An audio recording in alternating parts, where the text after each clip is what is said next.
kesediaan PMI Kota Surakarta buat ngasih beasiswa terutama buat relawan, kemudian staf maupun yang teman-teman yang punya prestasi nanti bisa dapat potongan 53%-an ya tadi. Kemudian Insya Allah nanti kalau dihitung-hitung kurang lebih per bulannya yang harus dibayarkan tinggal 700 ribuan. 700 ribu. Sudah ada sekitar 30 orang yang sudah kita pendidikan lanjut lah begitu ya, mulai dari D3 kemudian D4 kemudian walaupun masih berproses juga ya, D4 kemudian S1, S2 bahkan sampai S3. Dokter spesialis juga ya, begitu. Manajemen PMI itu kita selalu kembangkan bahwa kita sekarang juga akan meraih ISO 9001 2015. Itu tidak terlepas dari manajemen. Nah kali ini saya sedikit grogi ya karena narasumber saya tuh cowok-cowok semua Pak. Biasanya saya kalau sama cowok-cowok tuh grogi Pak. Oke, hari ini sudah ada di depan saya ada Pak Budi dan juga ada Pak Lutfi dari Politeknik Akbar Surakarta ya. Nah ini mau ngobrol-ngobrol soal pengembangan kapasitas nih Pak. Kalau kemarin kan kita sudah sempat ngobrol banyak sekali tentang pengembangan kapasitas. Hari ini kita akan ngobrol jauh lebih dalam tentang apa yang sudah dilakukan oleh PMI dalam pengembangan kapasitasnya sendiri. Nah, yang mau saya tanyakan ke Pak Budi, ini ke Pak Budi dulu nggak apa-apa ya Pak Lutfi ya. Oke, apa saja sih strategi atau komitmen yang sudah dilakukan oleh PMI Solo dalam rangka pengembangan kapasitas? Baik, terima kasih teman-teman semuanya, Mbak Dea. Jadi menurut saya adalah SDM itu adalah aset yang sangat berharga. Iya betul. Ya. Sekarang PMI Kota Surakarta sangat komitmen di dalam pengembangan sumber daya manusia. Saya pernah cerita bahwa produk sebagus apapun itu kan bisa ditiru dan mungkin jauh lebih bagus. Ya, produk apapun lah yang di luaran sana begitu. Namun untuk meniru SDM saya harus sama dengan Mbak Dea, enggak bisa. Laki perempuan enggak bisa. Iya betul Pak. Saya seperti Mas Lutfi yang punya kapasitas sebagai seorang dosen, ngajar bisnis digital, mengajar tentang penanggulangan bencana. Saya nggak bisa. Walaupun sama-sama cowok nih ya Pak ya. Sama-sama cowok. Nah, jadi bagi kami adalah bagaimana mengemas SDM yang ada ini ya mempunyai kapasitas yang lebih. Ya, tidak hanya standar itu saja, tetapi bisa mempunyai kelebihan yang mungkin selama ini berbeda. Contoh seperti ini. Jadi seorang staf dari bagian keuangan misalnya, ya itu tidak hanya berkutat di bidang keuangan saja, tetapi bagaimana dia juga bisa mempunyai kapasitas sebagai trainer atau sebagai orang yang punya kemampuan di bidang penanggulangan bencana. Punya kemampuan di bidang pelatihan, pertolongan pertama dan lain sebagainya. Nah, sehingga ini akan membuat SDM ya terutama di PMI Kota Surakarta ini sekali lagi beda. Gitu loh. Jadi saya tidak akan mengatakan bahwa itu SDM-nya sangat luar biasa, sangat tinggi, ini dan lain sebagainya, tidak. Tetapi kita beda supaya konsep pengembangan kapasitas SDM ini ya lebih bervariasi, dinamikanya sangat-sangat tinggi. Itu sih. Berarti kan ngobrol soal yang tadi sudah disampaikan Pak Budi ya, pengembangan sumber daya ini menjadi yang sangat penting dalam PMI. Seberapa penting ya Pak kira-kira? Ya, bagi kami ketika saya masuk sebagai seorang staf atau karyawan baru, saya mempunyai pengetahuan, keterampilan dan sikap saya segini misalnya. Nah, kalau itu hanya dipertahankan ya segini saja, organisasi itu tidak akan berkembang. Sehingga PMI ya terutama kami pengurus, kemudian kepala unit, bagian SDM, kepala bagian dan sebagainya harus punya cara atau komitmen untuk bisa meningkatkan kapasitas ini lebih di atasnya lagi. Betul. Nah, salah satunya adalah dengan peningkatan kapasitas pendidikan, kapasitas pelatihan. Tadinya contoh sebagai cleaning service dulu ngepelnya hanya mungkin pakai air. Nah, itu kan. Iya, betul. Tapi ada pengetahuan baru nih, harus pakai apa? Ekoenzim misalkan ya Pak ya, bisa ya. Nah itu. Kemudian juga seseorang yang kemampuan manajerialnya sedang begitu, kemudian ini kok bagus sebenarnya kalau dinaikkan menjadi kasih atau kabak. Nah itu kan bisa kita pelatihan atau pendidikan yang lain, atau kalau perlu kita sekolahkan. Ya kan, kita sekolahkan sesuai dengan kapasitasnya. Di bidang administrasi, manajemen, nah kita kuliahkan di manajemen misalnya seperti itu. Berarti PMI Solo ini bisa berkembang seperti ini karena SDM-nya yang juga mau ikut berkembang ya Pak ya. Iya. Jadi katakanlah saya tidak mengatakan bisa atau tidak bisa ya. PMI bisa seperti ini. Tapi yang penting adalah bagaimana nih kemauan seluruh komponen yang ada, baik dari pengurus, ya toh, karyawan, khususnya juga teman-teman relawan. Karena kita juga tidak bisa lepas dari relawan juga kan, karena relawan juga sangat-sangat penting bagi kami. Itu bagaimana meningkatkan kapasitas relawan, ya salah satunya dengan peningkatan pengetahuan dan keterampilannya. Dan wujud peningkatannya itu seperti apa Pak? Selain dari pelatihan tadi disekolahkan dan itu, gimana Pak teknisnya itu? Ya, memang di awal agak sulit untuk ngajak sekolah yuk. Mau nggak sekolah lagi? Sudah. Karena kadang udah nyaman sama kerja nyaman, ya Pak ya. Kerja nyaman, kemudian di rumah juga sudah urusan rumah tangga sudah banyak dan lain-lain. Mau kuliah lagi dan agak susah. Tapi perlu kita ingatkan bahwa namanya mencari ilmu itu ya mulai sejak lahir sampai ke liang lahat. Ya kan. Jadi kapan pun belajar ya. Itu. Setua ini juga harus belajar gitu. Nah, untuk mengajak mereka belajar ya pastinya ada dukungan, motivasi, kemudian arahan, jalur mana yang pas dan lain sebagainya. Nah, contoh di PMI Solo ini juga memang sudah ada sekitar 30 orang yang sudah kita pendidikan lanjut lah begitu ya, mulai dari D3, kemudian D4, kemudian walaupun masih berproses juga ya, D4, kemudian S1, S2, bahkan sampai S3. Dokter spesialis juga begitu. Nah, itulah jadi upaya-upaya untuk meningkatkan itu ya, kalau kita tidak bisa mendidik sendiri ya titipkan orang lain.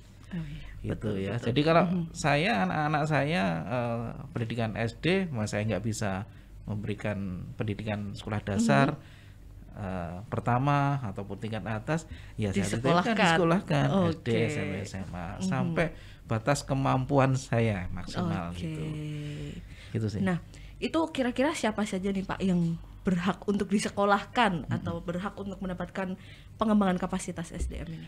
Ya, pastinya mereka yang secara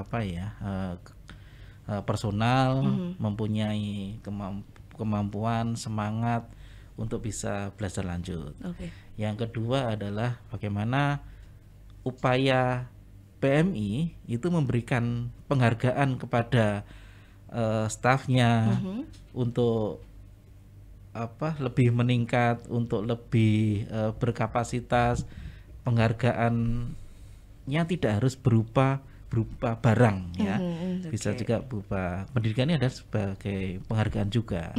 Nah, sehingga sangat banyak variabelnya. Yang pasti kita ketika kita menyekolahkan staf dan lain sebagainya itu tidak ya udah setelah selesai mereka pulang keluar dari pekerjaan dan lain sebagainya, itu ya harapannya tidak. Kita ada pasti ada sih aturan-aturan, ketentuan, misalnya tidak boleh resign ini sampai batas waktu kapan. Nah, itu ada sih ya. Yang penting keberimbangan antara potensi, kapasitas, kemudian kemampuan kita itu juga berimbang. Syukur-syukur bisa dimaksimalkan. Nice sekali. Gitu. Berarti saya bisa ikut pendidikan ya, Pak? Bisa. Pendidikan pranikah kalau Pak. Karena saya butuhnya baru itu, Pak. Bisa. Oh, kalau itu gampang sebenarnya. Oh, gampang. Belajar sama Pak Budi atau Pak Lutfi bisa ya ini ya? Nah, tadi Pak Budi sudah menjelaskan banyak sekali tentang pengembangan kapasitas, bahwa salah satunya adalah pendidikan. Yeah. Kira-kira nih Pak, pendidikan rata-rata pada disekolahkan di mana sih Pak, kalau boleh tahu gitu? Ya, yang pertama kalau lihat data yang kami miliki ya, satu yang pertama dari tingkat yang mungkin S2, S3 itu ya di bidang manajemen, karena memang manajemen PMI itu kita selalu kembangkan, bahwa kita sekarang juga akan meraih ISO 9001 2015. Itu tidak terlepas dari manajemen. Nah, orang-orangnya harus diimbangkan. Kemudian di bidang keuangan itu juga kita sekolahkan. Kemudian dokter spesialis sesuai dengan apa ya, bidang tugasnya PMI. Salah satunya ada patologi klinis, kebidanan. Nah, itu syukur nanti ke depan spesialis yang lain yang bisa untuk itu tadi meningkatkan kapasitas kelembagaan unit layanan PMI. Kemudian di bidang pengembangan SDM terutama di S2, selanjutnya ada S1 ya, manajemen, kemudian ada SKM ya, sarjana kesehatan masyarakat, kemudian ada teknologi bank darah ini yang kita betul-betul pengen meningkatkan kapasitas ini ya. SDM ini supaya banyak belajar di teknologi bank darah. Karena ilmu tentang ya darah itu ya semakin berkembang ya. Betul. Kemudian yang berikutnya adalah terkait dengan manajemen penanggulangan bencana. Dan juga yang tidak kalah pentingnya ini juga kita menyekolahkan ataupun rencana juga menyekolahkan di bidang digitalisasi, terutama bisnis digital. Nah, ini perlu apa ya, butuh mitra sebenarnya, dan kebetulan ini saya ketemu orang luar biasa di sisi saya sekali, Pak.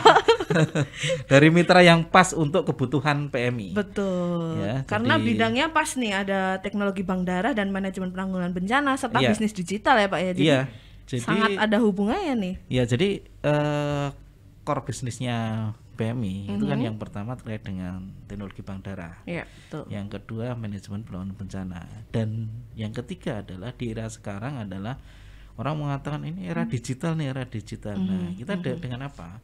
Nah, dengan konsep digitalisasi yang seperti apa? Nah, ini bisnis digital ini yang sangat tepat. Kita tidak hanya berkutat pada masalah-masalah sosial, tapi juga bagaimana mendigitalisasi layanan PMI ini sebagai upaya untuk ya mengimbangi masa yang sekarang, generasi Z.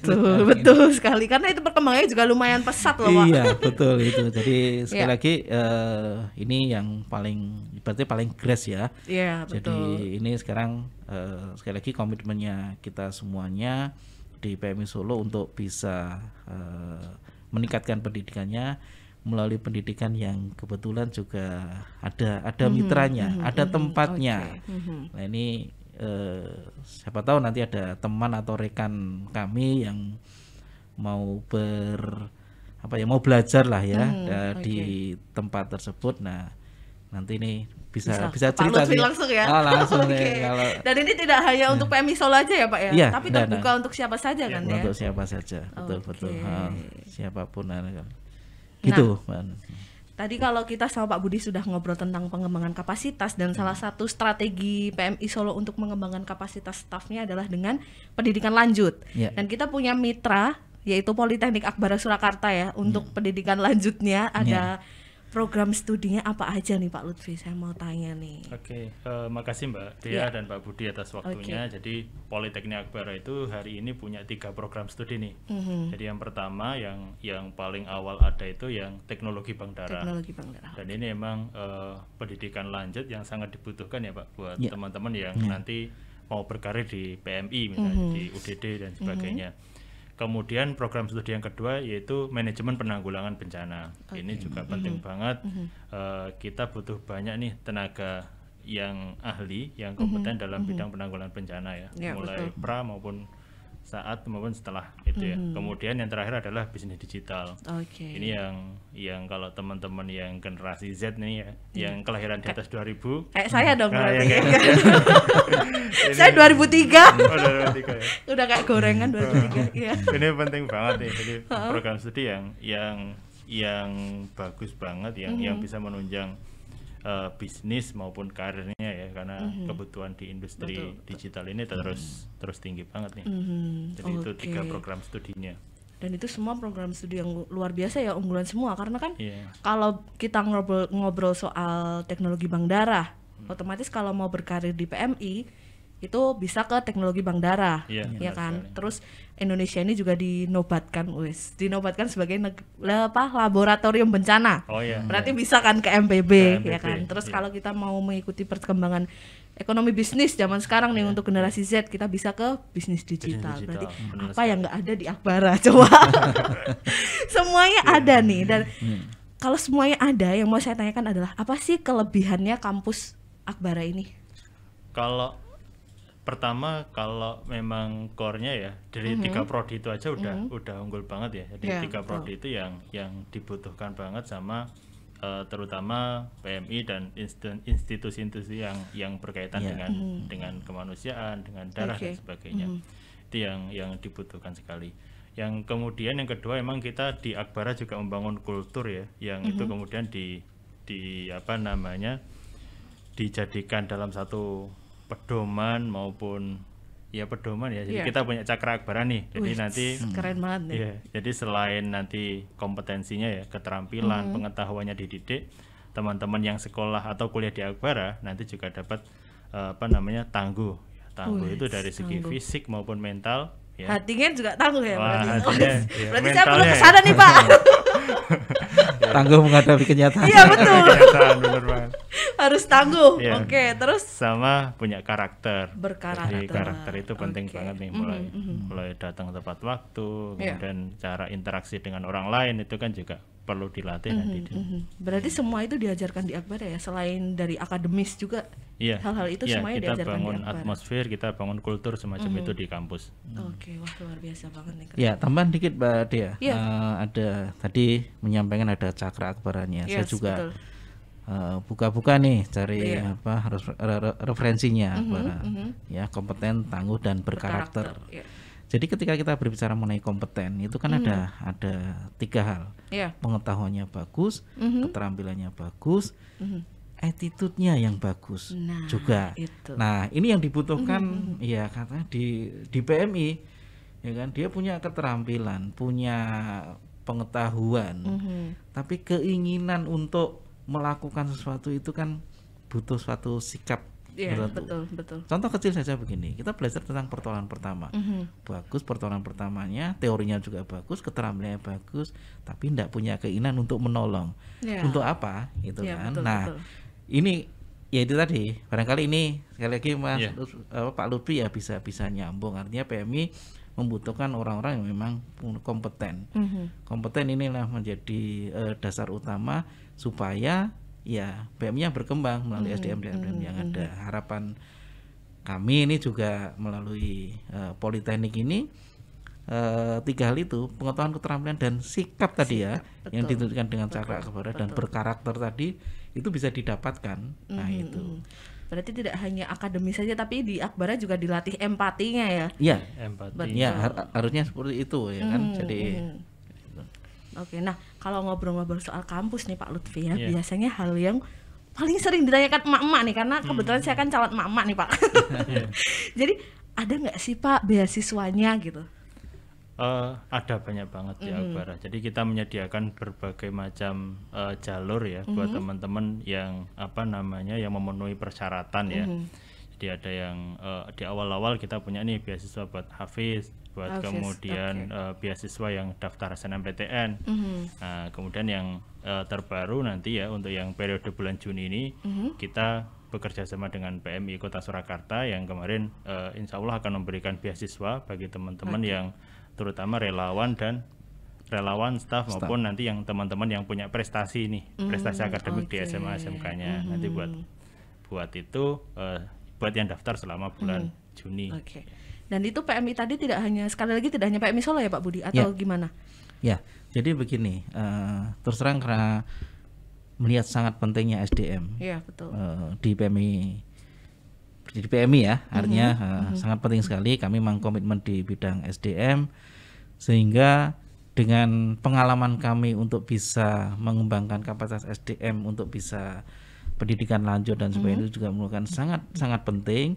Nah, kemudian kami juga di beberapa aktivitas seperti bencana juga kita, walaupun kita ya di Solo agak-agak sedikit jarang bencana seperti itu, tapi kita bisa berkontribusi di bencana di luaran sana, mulai dari tsunami, kemudian Lombok, Palu, Banten, Jogja, Jateng, kemudian Merapi dan lain sebagainya. Nah, ini di bidang SDM ini kita juga ingin berkontribusi terhadap keberadaan staf PMI seluruh Indonesia, relawan seluruh Indonesia. Kami bisa berkontribusi. Yang kami lakukan apa? Kami tidak bisa akan SDM dari yang lain datang ke PMI Solo, kami didik menjadi SDM PMI, SDM PMI nggak bisa. Nah, kami kan ada punya mitra nih, ya kan. Betul. Nah, sudah SDM yang dari manapun, relawan atau staf, ya silahkan mendaftarkan diri ataupun sekolah di Politeknik Akbara.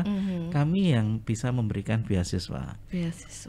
Luar biasa. Nah, beasiswa itu ya sesuaikan mestinya dengan kemampuan, dengan kapasitas, ya kurang lebih bisa Mas ya. Saya misalnya diberikan 50% ke atas itu ya bisa ya, itu bisa, ya. Bisa. Nah, jadi berarti lihat ya 50% ke atas. 50% ke atas. Kalau tepatnya ya 50 mungkin 53% gitu ya. Sehingga nanti kalau teknis besarnya dan sebagainya kan bisa nanti chat ke Politeknik Akbara. Iya, betul. Dan itu salah satu wujud dukungan PMI ya untuk pengembangan kapasitas relawan di seluruh Indonesia ya. Iya, jadi PMI Solo tidak hanya untuk Solo tapi PMI Solo untuk Indonesia lah. Keren. Nah, balik lagi ke Pak Lutfi nih. Boleh dikasih tahu nggak sih Pak besaran beasiswanya itu berapa? Untuk ini kan sudah masuk gelombang 2 ya berarti ya? Iya. Boleh kasih tahu nggak Pak besaran beasiswanya sendiri berapa? Sebenarnya kalau biaya utuhnya ya, kalau teman-teman yang terutama yang di program studi bisnis digital sama manajemen penanggulangan bencana itu kalau tanpa beasiswa ya itu kurang lebih 70 sekian juta ya, itu yang ditanggung mulai semester 1 sampai akhir. Cuma kemudian dengan kesediaan PMI Kota Surakarta buat ngasih beasiswa terutama buat relawan, kemudian staf maupun yang teman-teman yang punya prestasi nanti bisa dapat potongan 53%-an ya tadi. Kemudian insya Allah nanti kalau dihitung-hitung kurang lebih per bulannya yang harus dibayarkan tinggal 700 ribuan. 700.000 itu sama kuliah saya, masih mau kuliah saya. Pak sekolah saya Pak Akbar Pak. Dan itu luar ngambilnya biasa bencana ya. Ngambilnya bencana ya. Nah, biar tugas di bencana. Iya benar Pak, itu yang saya harapkan. Daripada di PMI Solo tugasnya administrasi terus kan. Iya betul. Tapi yang terpenting administrasi bisa ke bisnis digital. Iya. Bisnis digital. Apa saya 2 aja nih Pak? Double degree ya Pak. Iya double degree. Berarti luar biasa sekali ya PMI dan Akbara ini bekerja sama. Salah satu misi di Indonesia nih ada di undang-undang mencerdaskan kehidupan bangsa, bener kan? Berarti PMI sama Akbara nih sudah ya insya Allah berkontribusi dalam hal itu ya Pak ya. Oke. Nah tadi kalau Pak Lutfi sudah menjelaskan banyak tentang prodinya, kelebihan prodinya seperti apa dan biayanya bagaimana. Yang mau saya tanyakan adalah peluang kerjanya bagaimana Pak? Oke, sebenarnya 3 prodi ini terus berkembang ya peluang kerjanya. Misalnya saya mulai dulu dari bisnis digital nih. Bisnis digital itu salah satu outputnya nanti teman-teman misalnya contoh menguasai keterampilan digital marketing. Itu kan juga sangat dibutuhkan ya, mulai UMKM sampai startup yang sudah unicorn itu butuh semua ya, butuh agensi-agensi atau SDM yang terampil di bidang digital marketing, atau misalnya yang lain, misalnya teman-teman bisa bikin program atau bisa jadi data analis ya. Data itu kan sekarang jadi core bisnisnya seluruh bisnis ya, bahkan termasuk institusi BMI juga perlu orang-orang yang terlampir mengelola data nih. Nah, itu juga penting ya. Jadi itu yang salah satu yang dipelajari di bisnis digital. Kemudian kalau di manajemen penanggulangan bencana itu lebih luas lagi. Jadi kalau dari ketua program studinya bilang di lembaga-lembaga seperti BNPB, BPBD, kemudian dari Basnas ataupun beberapa organisasi kemasyarakatan itu memang sekarang mengembangkan unit-unit yang berkaitan dengan penanggulangan bencana ya Pak. Jadi itu ke depan memang dibutuhkan banyak tenaga yang profesional di situ. Kemudian kalau yang teknologi bank darah ini mungkin familiar banget ya di PMI seluruh Indonesia, pasti itu yang paling dibutuhkan, ataupun di bank darah rumah sakit dan sebagainya, itu sangat butuh membutuhkan banget. Ya. Oke, dan saya pernah dengar nih dari teman-teman Akbara juga, katanya prodi manajemen penanggulangan bencana itu satu-satunya di Indonesia ya. Benar sekarang ya, satu-satunya prodi manajemen penanggulangan bencana di Indonesia. Betul. Luar biasa. Apalagi nih yang tadi saya sebutkan bahwa Indonesia ini laboratoriumnya bencana, jadi cocok banget nih buat yang punya jiwa petualangan, punya rasa empati yang tinggi. Aduh, daftar aja deh ke Akbara. Sama juga Mbak, bisnis digital itu juga kita juga pertama di Solo Raya. Terutama karena kita vokasi kan. Jadi yang lain itu pada sarjana, kita vokasi. Vokasi ya. Dan ini kan Indonesia nih ke depannya tuh punya mimpi untuk menjadi raksasa digital kan di masa depan ya kan. Terus berdasarkan rangkuman data juga yang saya pernah baca bahwa Indonesia ini sangat potensial dalam ekonomi digital. Dan apakah bisnis digital ini mampu menjawab tantangan di Indonesia? Menurut Mas Lutfi sendiri gimana nih? Kita harus mampu sih Mbak. Dan memang itu yang peluang itu yang kita pengen ke arah sana ya. Kita mau mengisi gap ya. Kita pengen cita-citanya pengen jadi raksasa digital. Betul. Tapi jadi raksasa digital itu kan kita butuh banyak banget penyokong ya, terutama dari SDM maupun nanti dari infrastruktur ya, dari sebaran jaringan internet dan sebagainya. Nah, kita masuk ke wilayah SDM-nya ya, kita bikin kurikulum yang mendidik teman-teman buat jadi terampil di bidang teknologi digital. Kemudian juga kita bikin ekosistemnya ya. Jadi kalau era digital itu kan mayoritas kolaborasi nih Mbak. Jadi kita bikin inkubator bisnis dan segala macam buat ngelatih teman-teman supaya lebih siap nih kalau nanti lulus buat terjun ke industri. Oke, berarti sudah sangat siap ya untuk menghadapi, apalagi kan ini nanti terus berkembang terus ya. Oke. Dan the last but not least nih Pak Lutfi, saya mau tanya, kenapa harus memilih Akbara? Oke. Kenapa ya? Kalau kenapanya yang pertama tadi kita punya program studi yang unik ya, karena belum banyak ya Pak Budi ya. Manajemen penanggulangan bencana, kemudian bisnis digital yang vokasi itu belum banyak di Indonesia. Kemudian yang kedua, memang kita punya komitmen untuk mengembangkan juga ketangguhan fisik ya, mental maupun tadi karakter. Dan ini yang dirasa oleh tim dari Akbara, mulai direktur sampai teman-teman di bawah.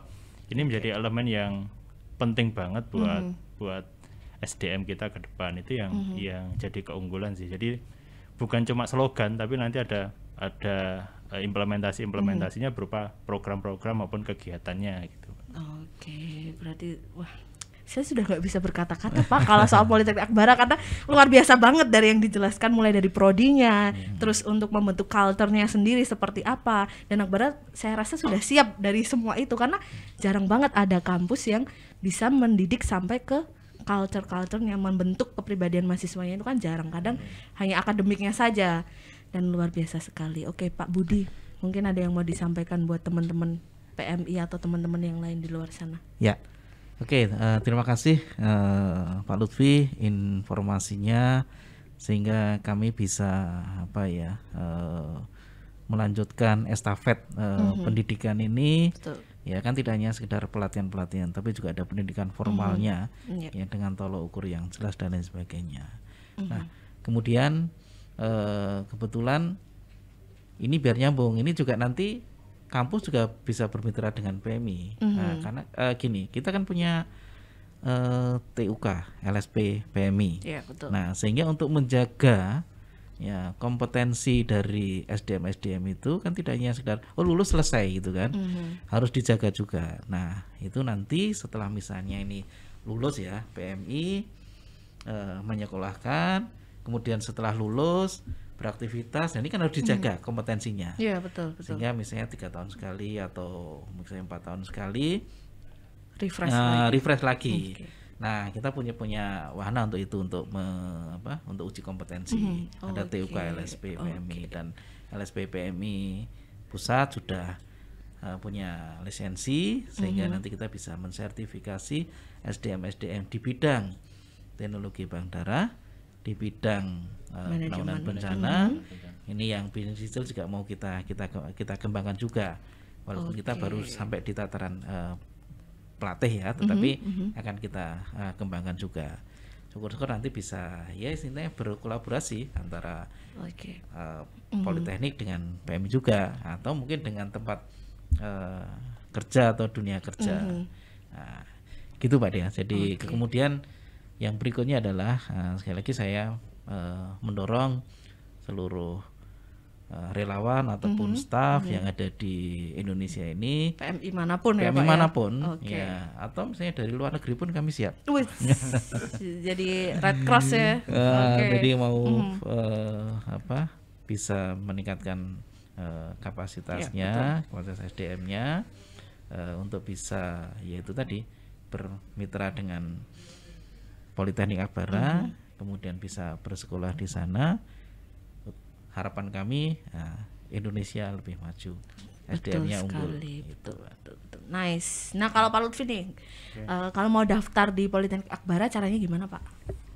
Kalau daftar sebenarnya kita bisa datang langsung ke alamat kita nih. Jadi di Jalan Sumbing Raya di Kecamatan di Kelurahan Mojosongo ya.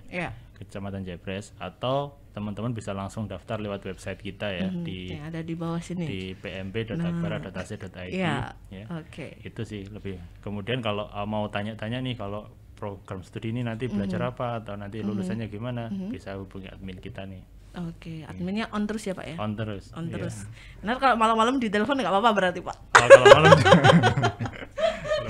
Intinya kalau mau daftar, informasi pendaftaran bisa di websitenya Akbara ya, atau di Instagram juga bisa ya Pak ya. Sama satu lagi Mbak, mungkin saya ingin sampaikan terima kasih kepada Pak Budi dan seluruh pengurus PMI Surakarta atas kepercayaannya ya untuk memberikan beasiswa kepada relawan maupun staf maupun teman-teman yang berprestasi buat kuliah di Akbara nih Pak. Jadi insya Allah nanti siapapun teman-teman yang memperoleh informasi ini bisa nih segera langsung daftar ya. Betul sebelum banget, nanti betul banget. ya sebelum nanti ketinggalan ya. Iya.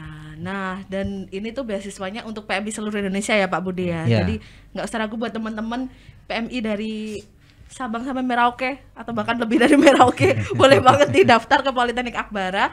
Jangan sia-siakan kesempatannya karena ini terbatas ya Pak. Iya, benar. Gitu aja, dan informasi pendaftarannya bisa langsung ke websitenya Akbara Surakarta, akbara.ac.id atau ke Instagramnya juga bisa. Udah jelas banget nih penjelasannya. Jadi mungkin saya rasa podcastnya kalau nggak ditutup sekarang ini bisa lanjut sampai seminggu sebulan ya. Jadi cukup sampai di sini aja podcast kita pada hari ini. Sampai jumpa di Japri PMI Solo selanjutnya. Dadah.